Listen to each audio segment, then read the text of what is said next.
네, 안녕하세요. 저는 오늘 금일 진행을 맡은 행복나눔재단의 송재훈입니다.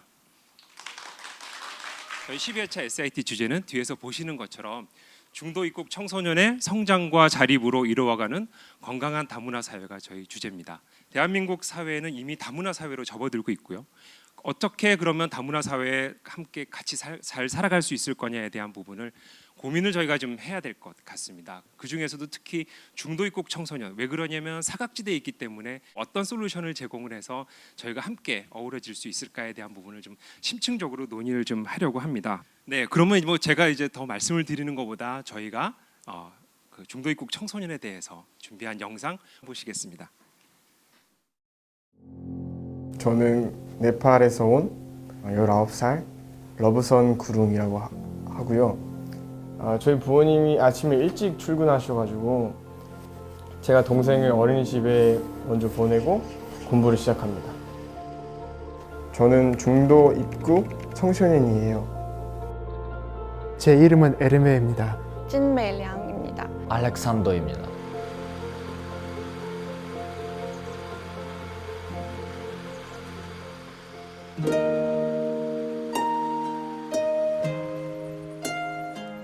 안녕하세요. 저 이름은 박나영입니다. 베트남 이름은 VT 마화입니다. 그 마화는 벚꽃입니다. 저 베트남에서 태어나고 2018년에 한국에 왔어요. 올해 19살 해외학교 다니고 있습니다. 잔디리지가 한번 읽어볼까요? 겨울보다 여름이 더 좋아. 이렇게 좀 비교하는 거 배웠어요. 희용이 3번, 러브선 4번.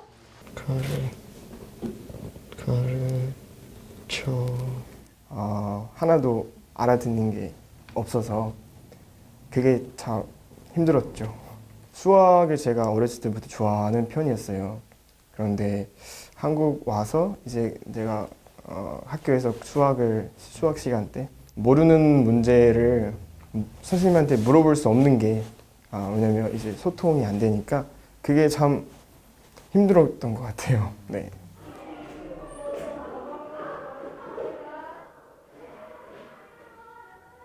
잠은 잘 못 잤어요? 네, 참 잤는데요. 그냥 수업 듣고 좀 질려서 어려워요. 역사하니까 듣지 못하고 이해 못해서 어려워요. 국어와 역사 같은 경우는 한 국가의 전반적인 배경들을 알고 있어야만 배울 수 있는 과정이기 때문에 어려움들이 더 있고요. 한국어 능력이 곧 기초학력의 성과로 이어지기 때문에 이 친구들 같은 경우는 어쩔 수 없이 학습에 대한 부분들이 다른 학생들보다 떨어지는 건 당연한 이야기라고 생각합니다. 다문화 아이들은 어려움은 조금 있지만 여기서 태어나서 여기서 자라서 한국 학교를 들어가서 공부하는데 별 어려움이 없어요. 우리 중도 입국 청소년들은 한글도 전혀 모르는 상태로 들어오죠. 비자의 변경 전까지는 외국 아동으로, 외국 아이들로 이 나라에 있게 됩니다. 우리 중도 입국 애들은 아직까지도 사각지대예요.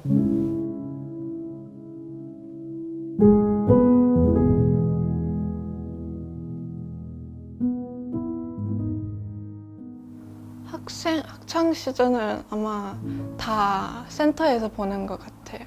왜냐하면 그때 서류를 떼야 되는데 중국에도 가야 하는 상황이라 중국에 가면 또 비행기 값도 비싸고 그래서 그냥 안 하고 한국에서 검정고시를 따게 됐어요. 교복도 입고 싶기도 했는데 그런 점이 안타까웠어요.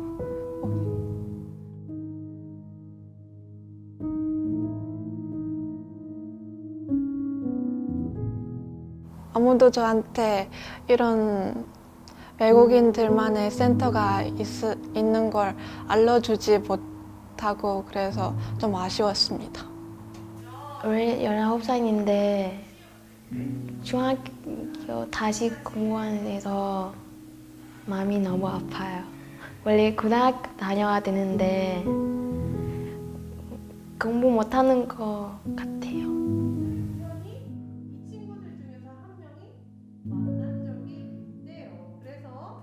선생님들이 저희 센터에 전화를 굉장히 자주 하세요. 그래서 부모님하고 상담 자체가 안 된다, 언어적으로. 그리고 학생도 와서 그냥 엎드려 있고 수업에 참여하지 않는 것뿐만 아니라 교우 관계라든지 학교 생활 전반에 적응하지 못하고 있는 상태다.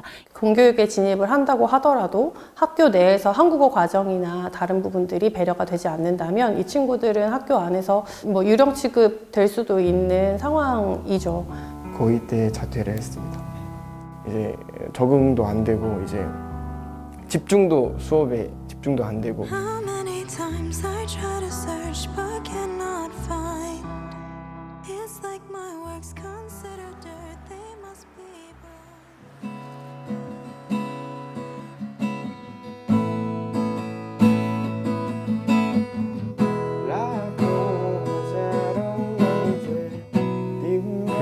혼자 있는 시간에 너무 외로울 때가 많아요. 다시 아버지를 13년 만에 만났어요. 부모님이랑 이렇게 오랜만에 만나면은 좀 어색도 안 하고 얘기를 편하게 할 수 있는 줄 알았는데 아직도 많이 어색한 것 같아요. 마음에 있는 어떠한 얘기도 편하게 못하는 것 같고요. 여기 오게 되는 순간, 이 땅을 밟는 순간부터 모든 것이 제약입니다. 새아버지를 보는 것에 대한 어떤 그런 두렵고 복잡한 환경이 될 수 있고요. 뭐 때로는 폭력도 하시고 또는 비자 연장할 때마다 돈을 요구하시고. 그 중학교에 입학한 지 얼마 안 돼가지고 학교 폭력으로 이제 결국 자퇴를 했었습니다. 그러니까 경제적으로 발전되지 않았던 국가에 대해서 어떤 그런 편견들이 있나요? 저를 학생들이 때리는 것도 있었고 심지어 신체적인 불쾌한 접촉이라는 부분도 있었고 정상적으로 학교 생활하는데 장애를 좀 겪었었습니다. 사실은 여태까지 제가 한국에 왜 있는지를 잘 몰라요, 사실은. 어렸을 때 왔다 보니까 이제 제가 이제 뭐를 해야 되는지 사실 모르거든요. 근데 미래는 너무 막막하고 나는 어느 나라에서 살 것인가, 무엇을 하면서 살 것이냐에 대한 고민이 왜 없겠어요. 있는데 그걸 본인이 스스로 계획할 수가 없는 거예요. 부모님의 여건, 경제적인 상황, 이런 부분들이 어떻게 돌아갈지 모르고 또 그것을 자기한테 알려주지 않아요, 구체적으로. 그러다 보니까 무기력해지고 희망이나 꿈을 가질 수 없고, 그러다 보니 굉장히 우울한 감이 항상 깔려 있다고 봐요.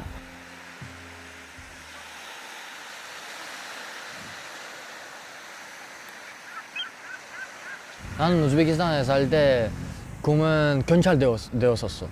한국에서 외국 사람들이 경찰 되기가 너무 어려워서 지금은 그 꿈은 잊어버려. 학교 졸업하고 비자 어떻게 돼? 나는 코리아인인데 아마 F4를 받으면 한국에 살 수 있어.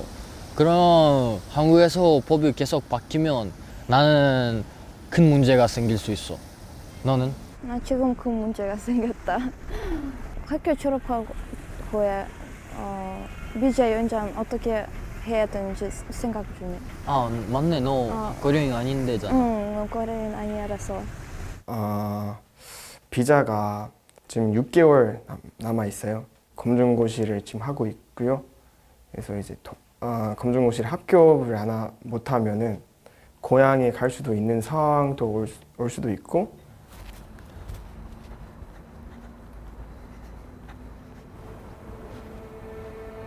안녕하세요. 현재 고려대학교 정치외교학과 대학원 석사 1학기에 재학 중에 있습니다. 그리고 앞으로 진로를 고민하는 데 있어서 조언을 주고 싶어가지고 오늘 만나게 되었습니다. 계속 비자에 대한만 이렇게 집중하다 보니까 제가 미래에 뭐를 해야 되나 이런 고민을 진짜 할 시간조차 없거든요, 사실은. 계속 비자를 위해서 달리다 보면 개인과 자아를 볼 수 있는 시간이 아무래도 부족하게 되는 거죠.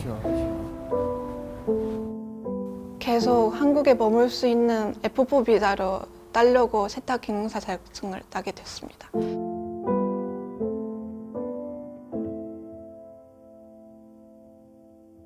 원래는 간호학과랑 아동교육학과에 다니고 싶었는데 취업이 제일 쉬운 과로 들어갔습니다. 중도입국 청소년들은 교육이라든지 심리 정서적인 부분에서 굉장히 열악한 환경에 처해 있죠. 그런데 사실은 무한한 가능성을 갖고 있고 건강한 사회 구성원으로 키워나가는 것이 우리의 역할이라고 생각을 합니다. 그리고 이런 것이 되지 않았을 때는 오히려 더 많은 비용으로 아주 사회 문제가 일어났을 때 해결해야 될 수밖에 없는 지경에 이를 거라는 게 사실은 지금 우리나라에 중요한 건 인구 절벽입니다. 자꾸 인구가 없어지는 걸 그 가족들이 메꾸고 있거든요. 우리나라도 어느 날부터 원했던 원하지 않았던 다문화의 나라가 되고 있어요. 이거를 받아들이고 예쁘게 잘 만들어 가야 하잖아요.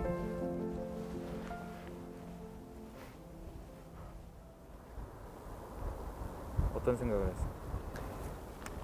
이 넓은 땅에 제가 할 수 있는 일이 무엇일까, 제 자리는 있을까라는 생각이 드네요.